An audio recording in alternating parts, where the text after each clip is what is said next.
श्रुति बहुत छोटी थी जब उसके पापा की मृत्यु हुई थी। ससुराल वाले इतने अच्छे नहीं थे। श्रुति को और उसकी माँ को बहुत तंग करते थे, जिसकी वजह से श्रुति के नाना जयराम जी ने अपनी बेटी विंध्या को और अपनी नवासी श्रुति को अपने यहाँ बुला लिया था और तब से ही ये दोनों यहीं रहा करते थे। विंध्या के पड़ोस में उनकी सहेली का बंगला था और विंध्या की सहेली तुलसी देवी थी। तुलसी देवी के दो बेटे थे, माधव और किशन। तुलसी देवी का पति किशन लाल और उनका दोस्त गंगाराम, जो कि बिल्कुल उनके रिश्तेदार जैसा ही था। उनका कारोबार हर चीज एक साथ हुआ करता था। वह एक ही साथ उस बड़े से बंगले में रहा करते थे। केशव लाल का बड़ा बेटा माधव बहुत ही समझदार और सुलझा हुआ लड़का था। वैसे तो किशन भी बहुत समझदार था। दोनों ही बेटे एक से बढ़कर एक थे। तुलसी देवी और बिंदिया दोनों एक ही कॉलेज में पढ़ते थे। वहीं से उनकी दोस्ती हो गई थी और दोस्ती बहुत गहरी थी। इस गहरी दोस्ती को उन्होंने रिश्तेदारी में बदलने का सोचा था। 2 साल पहले तुलसी देवी ने अपने बेटे माधव का रिश्ता बिंदिया की बेटी श्रुति के साथ तय किया था। श्रुति माधव से बेहद प्रेम करती थी, इसमें कोई शक नहीं था। आज उसकी शादी दोबारा हो रही थी। आपका विवाह किशन शर्मा पुत्र केशव लाल के तरफ से चढ़ाए जाने वाला सोना 10 तोला है और हिंदू रीति रिवाज के हिसाब से संपन्न किया जा रहा है। क्या आपको विवाह स्वीकार है? श्रुति की आंखों से बेइंतहा आंसू बह रहे थे। 1 साल पहले ही ये विधवा हो चुकी थी। वह माधव की पत्नी थी। उस पर मुसीबत का पहाड़ टूट गया था। आज इस विवाह पत्र पर दूल्हे का नाम माधव से हटकर किशन हो गया था। वह व्यक्ति आज मानो अग्नि के हवाले हो चुका था और भगवान को प्यारा हो गया था। यहाँ तक पहुँचना नामुमकिन था। श्रुति बेटी पंडित जी को उत्तर तो बिंदिया ने गला खकार कर कहा, जी स्वीकार है। और वह फिर दिल पर पत्थर रखकर अपनी ही नजरों में अपने आप को बेमोल करके घूंट भर आंसू निगल गई। वह उस समय पूरी तरह शांत थी, बस लगातार आंसू बहा रही थी। अरमानों भरी जिंदगी के दिन उसके भाग्य में बहुत कम लिखे थे। वह उसके साथ केवल 6 महीने रही थी, लेकिन वे 6 महीने उसकी जिंदगी के सबसे सुंदर दिन थे। श्रुति परिवार की सबसे सुंदर समझदार लड़की थी, शौकीन, चंचल, हंसने हंसाने वाली। वह केवल 5 वर्ष की थी जब उसके पिता की कार दुर्घटना में मृत्यु हो गई थी और इसके बाद बिंदिया अपनी बेटी को लेकर अपने पिता जयराम के घर आ गई थी। सामने वाले बंगले में बिंदिया की सहेली तुलसी देवी, केशव लाल रहा करते थे, जिनकी पत्नी बिंदिया की पुरानी सहेली थी। इसलिए दोनों घरों में अपनापन बना रहता था। जब माधव ने अपने पिता का बिजनेस ज्वाइन किया तो छोटे बेटे किशन के सर पर आर्मी में जाने का जुनून सवार हो गया। वह घर से दूर अपनी ट्रेनिंग पर चला गया। इधर श्रुति और माधव के बीच में गहरी दोस्ती पनपने लगी, जो धीरे धीरे रिश्ते में बदल गई और घर वालों ने दोनों की सगाई तय कर दी। जब किशन अपनी ट्रेनिंग पूरी करके लौटा और ये खुशखबरी सुनी, वह बहुत खुश हुआ। पिता केशव लाल की खुशी में उसकी खुशी भी दुगनी हो गई। शादी के सारे इंतजाम उसी ने अपने हाथों से किए।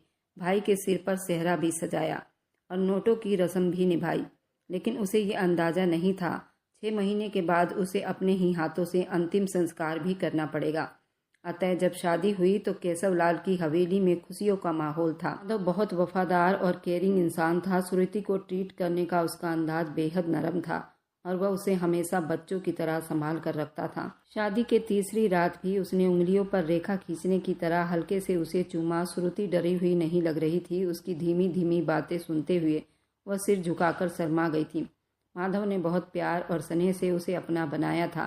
श्रुति खुद को दुनिया की सबसे खुशनसीब लड़की महसूस कर रही थी। वह ईश्वर का धन्यवाद करती थी, उसे माधव जैसा सुलझा हुआ पति मिला। लेकिन ये खुशी सिर्फ 6 महीने ही सीमित रही। तभी एक दिन हॉल में वह रोते हुए कह रही थी, श्रुति बेटी, जो माधव कह रहा है उसे मान लो। और बिंदिया ने माधव का ही पक्ष लिया। शादी को अभी 1 हफ्ता ही हुआ था कि किशन शाही पनीर की फरमाइश करने लगा था। भाई के प्रति लगाव की वजह से माधव उसकी हर बात को सिर आंखों पर रखना अपना कर्तव्य समझता था, लेकिन श्रुति को शुरू से ही उसकी कुछ अजीब आदतें खटकती थी। उम्र में छोटा होने के बावजूद किशन समझ में बड़ा था, इसलिए वह उसे ज्यादा तकलीफ नहीं देता था और हमेशा भाभी वाला ही रिश्ता रखता था। बस रात को शरारत सोचती तो शाही पनीर की जिद करने लग जाता था। बेचारी श्रुति उठकर इंटरनेट से रेसिपी देखकर शाही पनीर बनाने की कोशिश करती, जिसमें तुलसी देवी उसकी अच्छी खासी मदद कर दिया करती थी। कुछ दिनों से उनका आपस में हल्का सा मनमुटाव चल रहा था, इसलिए श्रुति ज़्यादातर अपने कमरे में ही रहा करती थी। घर में सभी लोग उससे प्यार और इज्जत से पेश आते थे, खासकर केशवलाल जो अपनी पत्नी तुलसी देवी के दीवाने थे। तुलसी देवी जहाँ होती केशवलाल वहीं उनके साथ रहते और एक पल के लिए भी उन्हें अकेला नहीं छोड़ते थे। तुलसी देवी की शादी कम उम्र में केशवलाल से हो गई थी और वह उनसे 14 साल छोटी थी। उनके इस दीवानेपन और इश्क पर माधव ने कभी कुछ नहीं कहा, बस वो मुस्कुराकर रह जाता था। माधव का मिजाज कुछ अलग था। बिना 4 लोगों का लिहाज किए वो माता पिता से ऐसी ऐसी बातें कर जाता। केशवलाल शर्म से मुंह छुपा लेते थे और जहां माधव लिहाज वाला था वहीं किशन का स्वभाव कहीं इससे ज्यादा बेपरवाह और बदतमीज था। ये बात घर में सभी जानते थे। इसी वजह से श्रुति उससे थोड़ी दूरी बनाकर ही रहती थी। उसकी इन बातों पर उसके माता पिता भी अक्सर असहज हो जाया करते थे। उसने चक्कर देखा तो शाही पनीर तंदूरी बटर वाली रोटी वाकई बहुत अच्छी बनी थी।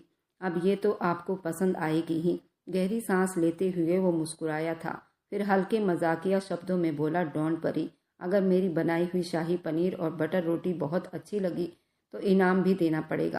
परिवार के सभी लोग आमने सामने बैठे थे। श्रुति, उसका देवर किशन सबकी नज़रों के बीच साड़ी ठीक से पहने, पल्लू को अच्छी तरह ओढ़े, एक नज़र उसे देखती तुरंत नज़रें झुका लेती। कहने को बस वो माधव के 1 साल छोटा था, लेकिन उसकी कद काठी ऐसी थी कि वो माधव से 2 साल बड़ा ही लगता था। वह थोड़ी दूरी पर खड़ा होकर शाही पनीर की कढ़ाई का ढक्कन उठाता, उसकी खुशबू सूंघकर मुस्कुराया और बोला, वाह, खुशबू तो बहुत अच्छी है, जरूर इसका स्वाद भी बहुत अच्छा होगा। ये कहते कहते उसने जल्दी से अपनी जेब से पर्स निकाला, श्रुति की ओर बढ़ाते हुए बोला, ये रहा आपका इनाम। ये क्या? श्रुति हैरान हो गई। इतने चाह भरे शब्द उसके मुंह से निकल ही नहीं पाए। नहीं नहीं, मुझे नहीं चाहिए, उसने घबराकर कहा। नहीं, आपको रखना होगा मेरे खातिर। आपने इतनी गर्मी में खड़े होकर मेरे लिए इतना कुछ बनाया है और मेरी पसंद का ध्यान रखते हुए इतनी मेहनत की है, उसने जिद के लहजे में कहा था। पहले चख तो लूं। वह मुस्कुराया और बोला। ये सुनते ही श्रुति के चेहरे पर हल्की सी मुस्कान आ गई। उसने खाना परोसना शुरू कर दिया। वो बड़ी तसल्ली से खाने लगा। उसने उन दोनों भाई को देखा, वह बहुत ही प्यारे थे। उसने कोई जवाब न दिया, सर झुकाकर चुप रह गई। माधव अपने पैरों से उसके पैरों को टच करता, वह उसके तरफ देखकर मुस्कुरा देती। इतने हंसी खुशी माहौल में खाना खाया गया। देवर भाभी की नोक झोंक, पति पत्नी का प्रेम, बेहद अच्छा माहौल था। माधव के माता पिता भी बहुत आशिकी मिजाज के थे। बूढ़े हो गए थे, लेकिन उनकी मोहब्बत जवानों को फेल करती थी। कुछ महीनों के बाद किशन ने जिम ज्वाइन कर लिया और अपनी सेहत पर ध्यान देने लगा। माधव और श्रुति की शादी को 15 दिन हुए थे। उन दोनों को हनीमून पर भेज दिया गया था। वहां पहुंचने पर इन लोगों ने बहुत सुकून की सांस ली थी और एक दूसरे में समाने का समय था। धीरे धीरे एक दूसरे को देखते हुए बाहों में भर चुके थे। इसमें कोई शक नहीं था, वे दोनों एक दूसरे को बेहद पसंद करते थे। इधर किसी की बात को नहीं माना गया था और जबरदस्ती किशन का रिश्ता केशवलाल के दोस्त की बेटी राधिका से तय कर दिया गया। श्रुति से शादी के बाद बिंदिया तुलसी देवी में थोड़ी अनबन चल रही थी। शादी में कुछ रिश्तेदार नाराज हो गए थे, जो कि तुलसी देवी की बहन थी। शायद उनकी आवभगत में थोड़ी कमी रह गई थी। यही बात तुलसी देवी के दिल पर लगी थी और दोस्ती भी थोड़ी सी दरार पड़ गई थी। इधर किशन की छुट्टियां खत्म हो रही थी। वापस जाने से पहले ही दोनों की सगाई कर दी गई। उसके दिल में कोई लड़की नहीं थी, इसलिए उसने माँ की पसंद को स्वीकार कर लिया और यहाँ से जाने के बाद उसने राधिका से कभी कोई संपर्क नहीं रखा। उसके ख्याल में सगाई कोई फायदेमंद रिश्ता नहीं था। वह कभी राधिका का दोस्त भी नहीं बना था, जबकि राधिका उसे दिल ही दिल में चाहने लगी थी। हनीमून से वापसी पर श्रुति बहुत थक गई थी। माधव की संगत में उसे खुद को बहुत सुकून भरा महसूस होता था। रात के एकांत पलों में भी वो हमेशा दूरी बनाए रखता था। जब भी वह श्रुति के करीब आता, उसकी मर्यादा का पूरा ध्यान रखता था। वह हमेशा बहुत प्यार से उसे ट्रीट करता था, इसलिए वो उसके पास अपने आप को बेहद सुरक्षित महसूस करती थी। यही वजह थी कि माधव श्रुति के दिल में बहुत ऊंचे स्थान पर आ गया था। वह और पतियों जैसा बिल्कुल भी नहीं था।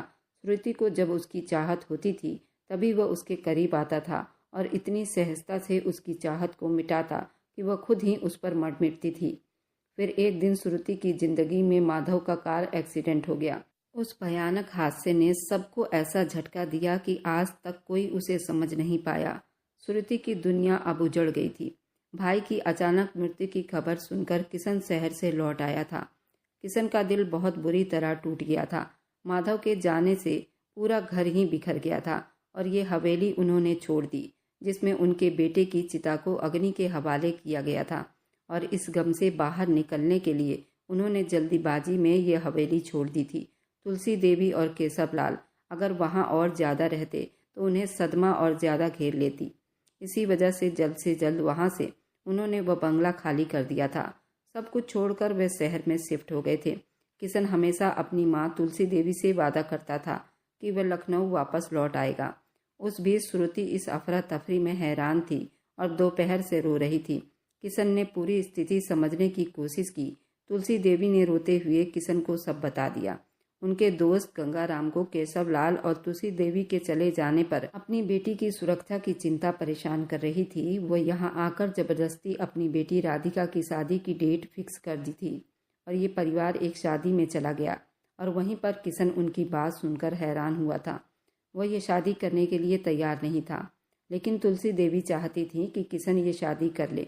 गंगाराम भी इस बात को लेकर बहुत उत्तेजित हो रहे थे और दबाव डाल रहे थे।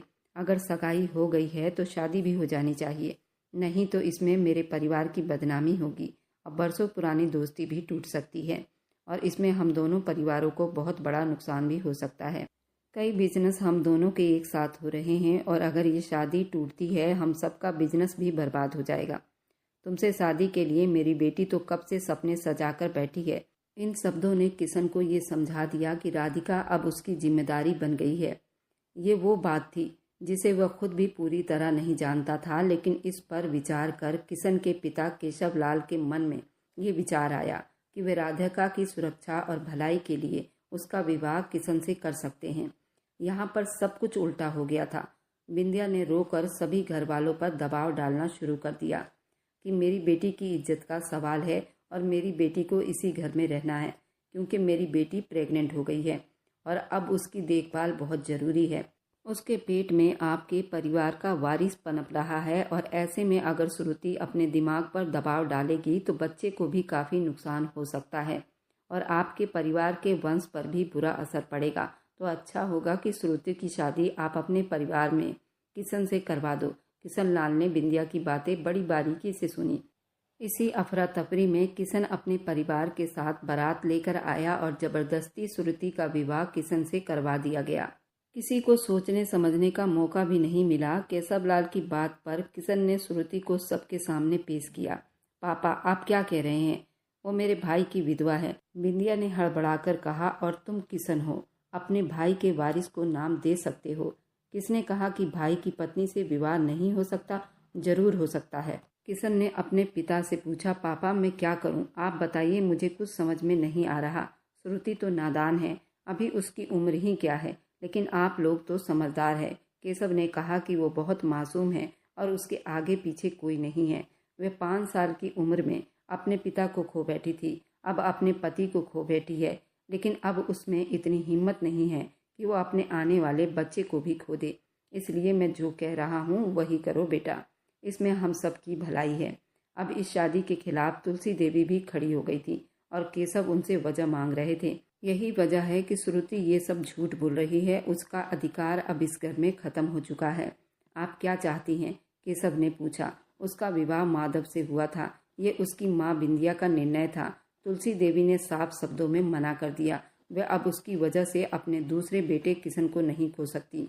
वह जैसे अब कठपुतली बन गई थी जिसे हर कोई घुमा रहा था। उसने बड़ी गहराई से माधव को याद किया था, लेकिन पहले हुए विवाह की वजह से उसे बहुत परेशानी थी।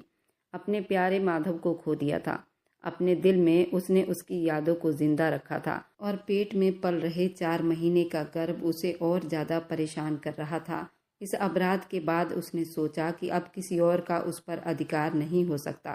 श्रुति ने अपना निर्णय भगवान के भरोसे छोड़ दिया। सुबह दूसरी तरफ गंगाराम के घर ये खबर पहुंच चुकी थी और बिल्कुल ये खबर आग की तरह फैली थी। ये खबर पहुंचते ही वह सब आपे से बाहर हो गए और गंगाराम की पत्नी कलावती अपने बेटे को लेकर तुरंत शहर में केशव के फ्लैट पर पहुंच गई थी, जहां पहले से ही ढोल लगाड़े बज रहे थे। राधिका बेटी, तुम चिंता मत करो, मैं तुलसी देवी से बात करती हूँ। उन्होंने मेरी बेटी की जिंदगी खराब कर दी। पहले तो कहती थी मैं ये शादी नहीं होने दूंगी, अब खुद ही अपने दूसरे बेटे को भी सूली पर चढ़ाने बैठी है। उस बाजे गाजे में इतनी जोर से चिल्ला रही थी, पर किसी की आवाज़ उन ढोल नगाड़े में सुनाई नहीं दी। दोनों माँ बेटी रो धोकर वापस आ गई थी। उसके बाद उनके पति गंगाराम भी अपने आदमियों को लेकर वहां पहुंच चुके थे, लेकिन तब तक शादी संपन्न हो चुकी थी, विवाह तो हो चुका था। आपका मैं बहुत इज्जत करता हूँ। आप मेरे पापा के जिगरी दोस्त हैं और बचपन से मैं आपके साथ खेल कर बड़ा हुआ हूँ। मैं आपका बहुत सम्मान करता हूँ, इसलिए अच्छा होगा कि आप यहाँ से चले जाइए। किशन ने ठंडी और सख्त आवाज़ में उनके सामने चट्टान की तरह खड़े होकर कहा। शोर सुनकर श्रुति की आंखों में आंसू भर आए। वे आगे जाने की हिम्मत नहीं कर पा रही थी। तुम लोग बहुत धोखेबाज हो। पहले सगाई करते हो, उसके बाद शादी की डेट भी रख लेते हो और उसके बाद शादी उस मनहूस लड़की से ही करते हो जो तुम्हारे एक बेटे को पहले ही खा चुकी है। मेरी बेटी का क्या, जो तुम्हारे नाम पर इतने दिनों से बैठी है और तुमसे मोहब्बत भी करती है। मेरी बेटी को तुम लोगों ने बहुत धोखा दिया है। मैं ये बात चुपचाप बैठकर नहीं सहूंगी। मैं ये बात पुलिस तक लेकर जाऊंगी। तुम लोग बहुत धोखेबाज हो। बात किसी और से करते हो और शादी किसी और से कर लेते हो। वह धमकी भरे स्वर में बोले। किशन के चेहरे पर हल्की मुस्कान चमक उठी। ठीक है, आप ये शौक भी पूरा कर लीजिए, लेकिन 9 मिनट से पहले आप यहाँ से बाहर चले जाइए, नहीं तो बहुत बुरा हो जाएगा। और आपको इस तरह चिल्लाने की कोई ज़रूरत नहीं है। जो करना है यहाँ से बाहर जाकर कीजिए। केशव ने अपनी बहू श्रुति को बाहर बुलाया, उसे दिलासा दिया और कहा कि तुम कितनी बदल गई हो। इन 5 महीनों में तुमने अपने आप को पूरा गला लिया है। जो चला जाता है वो वापस कभी नहीं आता। अब इस गम को अपने दिल से निकाल दो और नई जिंदगी की शुरुआत करो। उसका चेहरा कितना शांत और स्थिर हो गया था, लेकिन मेकअप के नाम पर केवल हल्का सा मांग में सिंदूर था। श्रुति बिना पलटे सबको देख रही थी। उसकी नम आंखें किशन से टकराई, उनमें चेतावनी झलक रही थी। किशन ने उसे ऐसी नज़रों से देखा जैसे आज पहली बार देख रहा हो। किशन का निहारना गंगाराम को और अधिक गुस्सा दिला रहा था। किसी भी हालत में वह पीछे नहीं लौट सकता था, क्योंकि ये करोड़ों की संपत्ति की बात थी। इसी संपत्ति के लालच में उसने अपनी बेटी राधिका की शादी अपने दोस्त केशव के बेटे से जोड़ी थी। वे साथ में बिजनेस करते थे। गांव में एक ही साथ बड़ा सा हवेली बनाकर उसमें रहा करते थे। गंगाराम के पास पुश्तैनी कोई प्रॉपर्टी नहीं थी, लेकिन केशव लाल के पास बेहद ज़मीनें थी और केशव लाल की वसीयत के अनुसार बाद में उनकी बेटी राधिका को ही सब कुछ मिलना था। गंगाराम यही लालच लिए अपनी बेटी का रिश्ता उस घर में जोड़ चुका था। वसीयत ये थी कि केशव के ना रहने पर सारी प्रॉपर्टी केशव की पत्नी को मिलना था। उन्होंने अपनी प्रॉपर्टी अपनी पत्नी बहू के नाम पर रखी हुई थी। इसी वसीयत के हिसाब से गंगाराम ने अपनी बेटी की शादी तय की थी, लेकिन यहाँ तो सब कुछ उल्टा हो गया था और अभी भी वह पूरी संपत्ति हड़पने के खुली आंखों से सपने देख रहे थे और वह किसी भी हद तक जा सकते थे। वह इस योजना को लंबे समय से नियंत्रित कर रहे थे, लेकिन किशन के आने से उनकी पूरी योजना असफल हो गई। सामने खड़ा व्यक्ति कोई आम व्यक्ति नहीं था। वह एक भारतीय सेना का ऑफिसर था। आज किसी कीमत पर भी पीछे हटने वाला नहीं था। यहाँ तो उसके भाई की संतान की बात थी, तो वह भला पीछे कैसे हटता। वह डरने वाला नहीं था। गंगाराम ने बड़ी मुश्किल से ही वहाँ से वापसी पकड़ी और अंगारों पर लौट रहा था। अब अपने हाथों की लकीरों पर शक की नजरें गड़ाए था। ये मैं अभी समझ नहीं पा रहा, लेकिन मैं वापस आऊँगा। वह धमकाते हुए गुस्से की आग में वहाँ से निकल गया। केशव लाल के चेहरे पर चिंता की गहरी परछाई उभर आई। उन्होंने भरी निगाहों से किशन की ओर देखा और आंखें भर आने पर श्रुति को सीने से लगा लिया। उन्हें पूरा भरोसा था कि अब वो अकेली नहीं। आंटी जी, मैं आपकी आंखों से एक भी आंसू नहीं बहने दूंगा। ये मेरा वादा है। मेरे रहते मेरी फैमिली की तरफ कोई आंख उठाकर भी नहीं देखेगा। मैं सबको जवाब देना जानता हूँ। किशन शेर की तरह गरजा था। ये सुनकर बिंदिया अब थोड़ा भरोसा महसूस हुआ था। अपनी बेटी की चिंता थोड़ी कम हुई थी। उन्हें मालूम हुआ कि वह अब अकेले नहीं। यह एहसास उन्हें भीतर तक बहुत मजबूत कर रहा था। किशन अक्सर अपनी ट्रेनिंग में ही व्यस्त रहता था, लेकिन आज पहली बार उसे अपने साथ खड़ा देखकर बिंदिया को बहुत अपनापन महसूस हो रहा था। इधर तुलसी देवी की आंखों में खुशी के आंसू आ गए और सीना गर्व से चौड़ा हो गया। उधर बिंदिया श्रुति को किशन के कमरे में छोड़ने आई तो देखा कि वो बुरी तरह से घबराई हुई थी। क्या हुआ बेटी, इतनी घबराई क्यों हो? बिंदिया बेटी की हालत देखकर खुद रो पड़ी। उनकी आवाज़ समय के साथ कमज़ोर हो चुकी थी और यही डर लगा था कि कहीं वह खुद को संभाल ना पाए। मम्मी, मुझे बहुत घबराहट हो रही है। मेरा दिल उन सब बातों को भूल नहीं पा रहा। श्रुति सिसकते हुए बोली, बेटा भगवान का हमेशा धन्यवाद करो, नहीं तो अगर किशन तुमसे शादी ना करता तो इस नन्ही से जान का क्या होता, तुम्हारा क्या होता। ईश्वर ने सही समय पर किशन को अपना दूत बनाकर भेज दिया। विद्या ने कांपती आवाज में कहा। वह उससे आगे कुछ कहती, इससे पहले बाहर से तेज शोर सुनाई दिया। दोनों माँ बेटी चौंक गई। तुम यहीं रुको, मैं देखती हूँ। ये कहते हुए बिंदिया बाहर चली गई, लेकिन श्रुति से रहा नहीं गया। वह छोटे छोटे कदम उठाती पीछे पीछे आ गई। उसने रेलिंग पर हाथ रखा, नीचे झांकने लगी जहाँ कलावती गुस्से से लाल पीली हो रही थी। उनके साथ उनकी बेटी राधिका, पति भी थे। देखिए, आपने ये सब जानबूझकर किया है। तुम लोगों ने मेरी बेटी के साथ बहुत अन्याय किया है। इसे इस घर की बहू बनाना था और आपने इसे इनकार कैसे कर दिया। कलावती बुरी तरह से आपे से बाहर थी। तभी अचानक बिंदिया की तेज और सख्त आवाज गूंजी, जिसे सभी चुप हो गए। खबरदार, मेरी श्रुति के लिए किसी ने एक शब्द भी गलत बोला। वो मेरी बेटी है। बिंदिया का लहजा इतना मजबूत और गुस्से से भरा था कि तुलसी देवी बिल्कुल आहुक रह गई। तुम लोगों ने मेरी बच्ची के साथ बहुत बड़ा अन्याय किया है। भगवान तुम सबसे इसका हिसाब लेगा। वे रोते हुए बोली। उनकी नज़र ऊपर खड़ी श्रुति पर टिक गई। आज तुमने मेरी बात नहीं सुनी, लेकिन वक्त मुझे सच साबित करेगा। पहले बड़े बेटे को रास्ते से हटाया, अब छोटे बेटे को मोहरा बना दिया। उनके शब्दों में दर्द सच्चाई दोनों थे। हम सब भी इस स्थिति से परिचित हैं। वहाँ सभी परेशान थे। किशन, श्रुति और बिंदिया सब चुप बैठे रहे। ये तमाशा देखकर सभी हैरान भी थे। केशव लाल ने इशारा किया और देखा। वे दोनों सीढ़ियाँ चढ़ गए। विंध्या ने भी श्रुति पर ध्यान दिया, लेकिन झिझकते हुए कहा, मेरी बेटी, तुम सबकी बातें सुनना, पर किसी को कोई जवाब मत देना। मेरी खुशी इसी में होगी। श्रुति को सीढ़ियाँ चढ़ते समय पैर फिसल गया, लेकिन वह अपना संतुलन बनाए नहीं रख सकी और फिसलकर नीचे गिर गई। तभी किशन सीढ़ियाँ पार कर उसे पकड़ लिया, कमर में हाथ डालकर उसे अपने सीने से लगा लिया। नीचे मौजूद सभी लोग आश्चर्यचकित थे। उनकी आंखें फटी की फटी रह गई। श्रुति ने हिलती हुई आंखें उठाकर सामने खड़ी कलावती, अपनी सास और राधिका की नज़रों में देखा, जो अपना प्लान फेल होते देख परेशान थी और जहर भरे शब्दों में कहने लगी, मुझे बहुत अफसोस हुआ। ये आपकी बेटी है। भगवान की बहुत बहुत कृपा हुई है हम पर। समय रहते पता चल गया और मेरे चांद से बेटे की जिंदगी बर्बाद होने से बच गई, क्योंकि कलावती अपने बेटे दिनेश का रिश्ता श्रुति के लिए भिजवा चुकी थी, जिसे श्रुति ने साफ मना कर दिया था कि मैं कभी शादी नहीं करूंगी। तभी उसने बताया था कि मैं प्रेग्नेंट हूँ और माधव की बच्चे की माँ बनने वाली हूँ। और ये सच्चाई जानकर बिंदिया के पैरों तले से जमीन निकल गई थी और बिंदिया ने उनके बेटे दिनेश का रिश्ता ठुकरा दिया था। गंगाराम के दोनों हाथों में लड्डू था।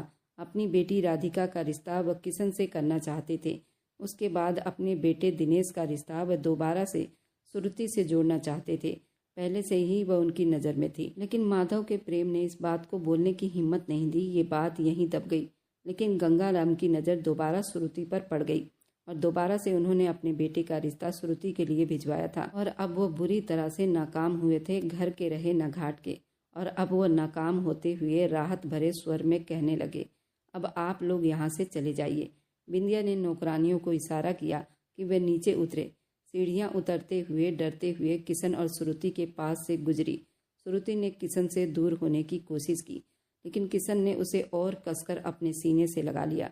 सबके सामने उसका पूरा शरीर कांप रहा था और उसके अंदर इतनी हिम्मत नहीं थी कि वह हल्का सा भी विरोध कर सके। वह तेजी से सीढ़ियाँ उतरकर नीचे चली गई। गंगाराम, उनका परिवार सभी बाहर जा चुके थे। तुलसी देवी को केशव ने संभाल लिया था। किशन ने श्रुति को कमर से आज़ाद किया। वह हिलकर खड़ी हुई, जैसे दिल से थक गई हो। इधर बिंदिया ने अपने आंसू पोंछते हुए प्यार भरे स्वर में कहा, बेटा श्रुति को कमरे में ले जाओ, मैं कुछ खाने के लिए भेजती हूँ। मैडम जी, चलोगी या मैं तुम्हें उठाकर ले जाऊं? उसने संवेदनशील अंदाज में पूछा। श्रुति को ठंडा पसीना आने लगा, लेकिन उसने मजबूत कदम उठाते हुए ऊपर की ओर बढ़ना जारी रखा और किशन उसके पीछे पीछे था। उसका इस तरह का रिएक्शन देखकर श्रुति कमरे में आई और घबरा गई। उसे अंदाजा नहीं था किशन उसके पास यूं आएगा। कमरे में आते ही दरवाजे को लॉक कर दिया गया। वह डर रही थी, जैसे किसी भूत को देख लिया हो। माथे पर हाथ रखते हुए बीते दिनों की यादें उसके सामने आ गई। किशन ने धीरे से आगे बढ़कर उसे देखा, पानी पिलाया और हाथ बढ़ाकर उसे थाम लिया। दोनों की नजरें टकराई। थोड़ी देर एक दूसरे को देखते रहे। किशन ने माथे पर आया पसीना धीरे से पोंछा। श्रुति के चेहरे पर हल्की राहत और मुस्कान आई। किशन की आंखों में चमक झलक उठी। वह दरवाजे की ओर झांकती रही, लेकिन कोई बात नहीं हुई। किशन दीवार के पास खड़ा था। उसने हाथ बांधकर उसे देखा और प्यार भरे स्वर में कहा, मेरी धर्मपत्नी, ज्यादा मत सोचो, लोगों का काम है बोलना, हमें पता है हमें आगे क्या करना है। बिंदिया ने कहा, तुम दोनों बच्चों को किसी की बकवास सुनने की जरूरत नहीं। श्रुति ने पलटकर कहा, किशन झूठ मत बोलो। किशन ने मुस्कुराते हुए उसकी ओर देखा, माथे पर हाथ रखा, धीरे से उसका हाथ थामा। किशन यहाँ है, बिंदिया ने आवाज लगाई। किशन ने गहरी सांस ली और उनके पास आकर बैठ गया। बच्चों, तुम दोनों ने आज अपनी जिंदगी का एक महत्वपूर्ण फैसला लिया है, जिसे हम सब बहुत खुश हैं। माधव के जाने के बाद ऐसा लग रहा था जैसे सब बिखर गया हो। दिल अजीब तरह से भारी था। माधव की बात होते ही श्रुति अपने आप किशन की ओर पलटकर झुकते हुए बिना किसी शब्द के बैठना पसंद करने लगी। किशन ने सबको संभाल लिया था और श्रुति ने कभी नहीं चाहा कि वह खुद बिखरे। दोनों ने एक दूसरे का हाथ थामा और अपने हाथों में मजबूती से पकड़ लिया। फिर वह अपनी माँ बिंदिया को अपने सीने से लगाए बैठी थी। अब वो बेटे से क्या पूछती, उन बातों को उसने कैसे समझा था। अब उन्हें उसके चेहरे पर सिर्फ मुस्कान चाहिए थी। ईश्वर की कृपा से वह दिलासे देते हुए बोली। वह पास बैठा गहरी नजरों से सामने बैठी अपनी नई बहू श्रुति को देख रहे थे। उधर गंगाराम के घर में कोहराम मचा हुआ था। अब क्या होगा? उस जायदाद का फैसला तो हो गया, अब क्या करेंगे जायदाद का? क्या कोई रास्ता निकालेंगे? बड़ी परेशानी में होते हुए अपने पिता की ओर देखते हुए पूछा, जिसकी आंखों में लालच साफ दिखाई दे रहा था। कुछ तो करना पड़ेगा। जायदाद की लालच में अपने आप को गड्ढे में धकेलने की सोच रहे हैं। कुछ भी हो जाए, ये जायदाद मैं किसी भी हाल में अपने हाथों से जाने नहीं दूंगा, चाहे मुझे कुछ भी करना पड़े। वे आदमी गुस्से और लालच में डूबा हुआ बोला था। दिनेश अब बहुत परेशान हो चुका था अपने पिता की सोच से। और कितने लोगों को मारोगे ये जायदाद के लिए? कलावती ने पास आकर सवाल किया। इसके जवाब में वो पलटा और जोरदार थप्पड़ उसके मुंह पर जड़ दिया। उधर बेटे को भी बहुत बुरी तरह से डपट दिया। अपनी जुबान को लगाम दो पापा, आप फालतू के सोच से सबको खो दोगे, दोस्ती को भी, यारी को भी। मेरी माँ ये सब नहीं चाहती, वह सुलह चाहती है। वह कभी ऐसा नहीं सोचती। उन्होंने हमेशा अच्छा ही सिखाया। लेकिन जिस दिन एक पिता ने लालच और क्रोध में अपनी पत्नी पर हाथ उठाया, वह दोस्ती और रिश्तों की सीमा को पार कर गया। आप चाहे किसी का भी तर्क दें, बदले के नाम पर इस दुनिया में दौलत के लिए इंसान किस हद तक गिर सकता है, ये उसी दिन साफ हो गया था। इतनी परेशानी और अपमान के बावजूद दिनेश ने अपने पिता द्वारा मां पर हाथ उठाने के बाद भी पिता को बिना रोके जाने दिया। उस दृश्य को देखते ही उसके भीतर कुछ टूट गया था, क्योंकि उस दिन उसका पूरा कार्यक्रम तय था और उसके पति ने बच्चे के सामने ही उस पर हाथ उठाया था। ये बात ना तो कभी भूलने वाली थी और ना ही कभी गंगाराम को माफ कर सकती थी। गंगाराम बिल्कुल आग बबूला हुआ था। इस बार उसके इरादे बेहद खतरनाक होने वाले थे। इधर किशन अपने कमरे में आया था। बहुत हंगामे, बेइज्जती और शिकायतें हो जाने के बाद में वह वहां आया तो देखा कि श्रुति बेड से सिरहाने टेक लगाकर बैठी थी। इस स्थिति में वो बिल्कुल नॉर्मल नहीं दिख रही थी। अब इस घर में अनकंफर्टेबल महसूस कर रही थी। पहले जैसा यहाँ कुछ भी नहीं था। 5 महीने के बाद इस घर में दोबारा लौट कर आई थी। वह अपने आप को संभाल रही थी। परिवार को भी ये सब स्वीकार करने में समय लग रहा था। लेकिन किशन एक व्यवहारिक व्यक्ति था। उसके लिए शादी कोई मुश्किल नहीं थी, लेकिन श्रुति को ये सब फेस करना कठिन लग रहा था। किशन थोड़ा परेशान हुआ। अगर तुम थकी हुई हो तो आराम करो, वह धीरे से कहता हुआ उसके पास गया। वह हिचकिचाते हुए सिर को दूसरी तरफ घुमा लिया। इसका एहसास बहुत झिझक में पड़ा हुआ था और यही अदा किशन को और आकर्षित कर रही थी। उसने उसका हाथ अपनी कलाई से थाम लिया और धीरे से अपनी ओर खींचा। श्रुति ने उसे आश्चर्य भरी आंखों से देखा। दोनों के चेहरे एक दूसरे के पास थे। आंखों में आंखें डालकर दोनों पूरी तरह मौन थे, जबकि किशन की गर्म सांसें सीधे उसके चेहरे पर महसूस हो रही थी और श्रुति दिल की गहराई से थरथराई थी। किशन को उसका दर्द समझ में आया। ये पहली बार था जब उसने किसी औरत को इस तरह अपनी तरफ खींचा था। उसने धीमी आवाज में कहा, मैं तो बहुत ज्यादा थक गया हूँ। अब मेरे पूरे शरीर में दर्द हो रहा है। मैं जानती हूँ आप मेरे करीब नहीं आओगे। मैं एक विधवा औरत हूँ। ये कहते हुए वो कुर्सी पर बैठी आंखों से लगातार आंसू बहा रही थी। दिल पर जैसे कोई भारी बोझ रखा हो। किशन अपनी जगह पर डटा रहा और बोला, बस अब अगर तुम्हारी जुबान पर ऐसी बकवास सुनी तो मुझसे बुरा कोई भी नहीं होगा। उसकी बात सुनते वे अंदर ही अंदर जल रहा था। उसको गोद में उठाकर बिस्तर पर पटक चुका था। पटकने की अफरा तफरी में उसकी साड़ी उसके घुटनों से ऊपर चली गई थी। गोरी टांगों को देखकर वह बेकाबू हुआ था। साड़ी को घुटनों से सरकाता उसके बैली बटन पर गया था। उसकी आंखों में एक अलग ही जुनून नजर आ रहा था जो पीछे हटने वाला नहीं था, और उसके ब्लाउज को खोलकर उसके तन से अलग कर चुका था। उसने कभी ऐसा सोचा भी नहीं था। आज वह उसके सामने इस तरह आया था कि वह घबरा गई थी और कांप कर रह गई थी। उसका पूरा जिस्म वाइब्रेट कर रहा था। किशन ने कहा, अब तुम्हारी जुबान पर सिर्फ मेरा नाम होना चाहिए और किसी का नहीं। तुम अब पूरी की पूरी मेरी हो। उसे एक मौका दिए बिना उसे दीवाना कर गया। वह सब कुछ बोलती आहें भर रही थी, बेहद घबरा रही थी। उसने कहा, अब जो कुछ होगा सब कुछ मेरा होगा। उसके दिल की जगह होंठ रखकर जोर से दांत गड़ा गया। वह बहुत जोर से गुस्से में चीखी थी, तुमने तो कहा था कि तुम मुझसे शादी करो, अब मुझे झेलना तुम्हारा ही काम है। उसके हर अंग को चूमता पागल कर गया। अब रहने दीजिए, अब मैं थक गई हूँ, अब मुझसे और सहन नहीं होता, जबरदस्ती मत कीजिए। वो फिर से उसी अंदाज में बोली, कोई मौका नहीं मिलेगा, मैं अपने कपड़े तो बदल लूँ। आपने इतनी मर्दानगी दिखा दी, सारी कसर पूरी कर ली है। ये कहते उसने ब्लाउज दोबारा पहनने लगी। उसने उसके हाथों से ब्लाउज छीनकर उसके ब्यूटी बोन पर झुक चुका था। पहले से ही लाल पड़ा था। अब मुझसे और ज़्यादा सहन नहीं होता, छोड़िए ब्लाउज को। वह जितना ही उसे हटाती वह उतना ही चिपकता चला जाता। उसको फिर से बेकाबू करता बिस्तर पर गिरा चुका था। फिर से अपने जुनूनी मोहब्बत को उस पर निछावर करने लगा था। वह जो बेहाल हो चुकी थी। इधर सुबह के 10 बज चुके थे और उनका दरवाज़ा अभी तक नहीं खुला था। तुलसी देवी आग बबूला हो रही थी। उसके आगे की कहानी बहुत दिलचस्प रहने वाली है। क्या श्रुति के पेट में सच में माधव का बच्चा था, या फिर श्रुति की माँ बिंदिया ने शादी करने के लिए झूठ बोला था? क्या है असली सच्चाई? इसके अगले भाग में ज़रूर देखें। आखिर गंगाराम ऐसा कौन सा गेम खेलने वाला है जो इनको बर्बाद कर देगा? इस कहानी को मिस ना करें, बहुत दिलचस्प रहने वाली है। और मेरी वीडियो आप लोग जहाँ कहीं से भी देखते हैं, कमेंट में अपने शहर और राज्य का नाम ज़रूर बताएं। मुझे आप लोगों के कमेंट पढ़ने में बहुत आनंद आता है और उन सभी का मैं बहुत बहुत धन्यवाद करना चाहती हूँ। जो लोग मेरी वीडियो को देखते हैं, लाइक करते हैं और शेयर करते हैं। अगर आपको आज की कहानी पसंद आई है तो मेरी वीडियो को ज़रूर लाइक कीजिएगा और अपने दोस्तों के साथ शेयर भी कीजिएगा। और हाँ, अगर आपने अभी तक हमारे चैनल को सब्सक्राइब नहीं किया है तो ज़रूर सब्सक्राइब कर लें। मिलते हैं हम अपनी कल की एक और नई दिलचस्प कहानी के साथ। मुझ पर सदा अपना प्यार और स्नेह बनाए रखें। सभी को मेरा प्यार भरा नमस्कार दोस्तों। खुश रहें, स्वस्थ रहें, मस्त रहें।